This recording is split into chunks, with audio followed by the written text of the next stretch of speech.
Cher ambassadeur, cher monsieur le ministre, chères mesdames et messieurs, je suis consterné devant la série d'attentats horribles et lâches perpétrés hier soir à Paris, tout en rendant hommage aux victimes.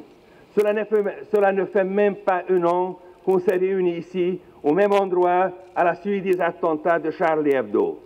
Nous avons tous espéré qu'une telle horreur ne pourra plus se reproduire, mais le mal a prouvé encore une fois qu'il est capable de faire pire. Notre premier devoir est le deuil et la compassion. J'assure de ma compassion sincère aux proches des victimes. Je tiens à répéter que mes pensées vont vers les familles des victimes, leurs amis, leurs proches, ainsi qu'à toute Paris, à la nation française. Aujourd'hui, nous partageons toute la souffrance des citoyens français. Cette attaque nous vise tous, car nos valeurs européennes communes furent attaquées. La liberté consiste à pouvoir faire tout ce qui ne nuit pas à autrui. Ainsi, l'exercice des droits naturels de chaque homme n'a de borne que celle qui assure aux autres membres de la société la jouissance de ces mêmes droits.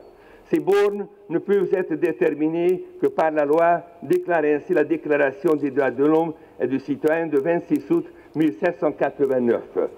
Nous ne renonçons pas à notre liberté. Nous ne renonçons pas au respect de la dignité humaine. Nous partageons les mêmes valeurs et ce partage se manifeste davantage les moments difficiles. Notre intérêt commun est de protéger l'ordre juridique basé sur le respect de la dignité humaine et de l'individu. Ma génération, née et grandie pendant la dictature, ne laissera pas enlever notre liberté. La Hongrie dit non au terrorisme et à la barbarie. Nous nous opposons à toute forme de violence. Rien ne peut justifier un tel acte, nous enseigne le sang des victimes d'hier soir versé sur le pavé parisien. Le temps est le deuil et recueillement. Le gouvernement de la Hongrie a décrété un jour de deuil national pour demain. Nous partageons la douleur et la deuil de la nation française. Vive la France, vive la Hongrie.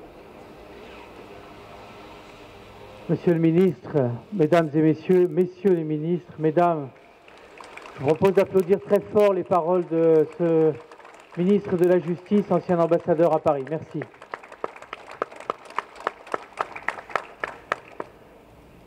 Vous avez tout dit, monsieur le ministre, et pour ce moment improvisé en quelques heures, il m'est difficile d'ajouter quoi que ce soit à vos paroles.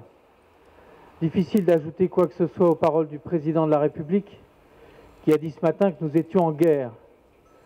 Je voudrais simplement m'adresser aujourd'hui, ce soir, à tous les Français qui sont ici, tous les Hongrois qui sont venus les soutenir pour leur dire que nous sommes unis contre la barbarie depuis toujours et que cette émotion qui nous étreint, qui étreint tout un peuple ce soir, est un moment bouleversant. Je ne vais pas faire de longs discours car je suis arrivé en Hongrie il y a moins de 2 mois. Je ne connais pas encore la communauté hongroise, mais j'ai déjà été très touché par les gestes d'affection qui m'ont été donnés en pleine nuit par le ministère des Affaires étrangères, par le ministère de la Justice, par le ministère de l'Intérieur, par le représentant de la communauté juive à Budapest et bien d'autres. J'ai été touché par les bougies ce matin devant notre ambassade et je vous remercie du fond du cœur. Merci.